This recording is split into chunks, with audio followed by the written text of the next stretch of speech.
Francesco Scatino is also charged with abandoning ship before the evacuation was complete. With the reports of panic that Alan was talking about, we wondered how American crews are trained. Mark Strassmann found out for us today in Florida. Evacuation Control Center, bridge. This simulator outside Fort Lauderdale trains 2,000 junior and senior officers a year from cruise ships and cargo ships. Close all watertight doors. The mock disaster we watched simulated running aground, For all passengers to muster at their muster stations. followed by the order to abandon ship. We are aground.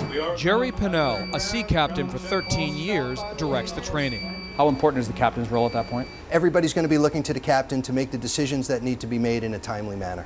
And it's up to him to communicate quickly, clearly, get the message out. Absolutely. This is the plan. And he has a team, an onboard team that consists not only of his bridge crew, but every other officer and crew member on board to help him carry out and deal with that emergency.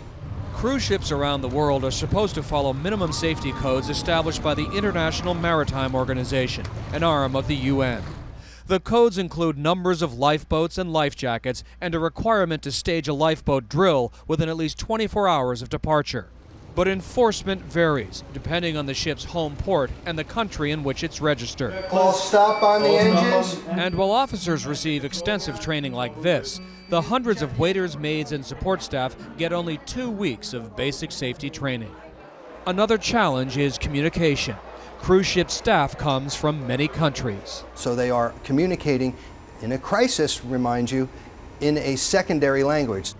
International rules require that a ship be emptied within 30 minutes of an order to abandon ship. But maritime lawyer Brett Rivkin says that's unrealistic for giant cruise ships that have become an industry standard. We've seen these mega ships be built with over 4,000 or 5,000 passengers, like a floating city, and we just haven't had time to really see all the dangers that comes with that. U.S. safety regulations for cruise ships are higher than the international standard. Right now, there are 256 registered cruise ships sailing around the world, but only one of them is registered here in the U.S.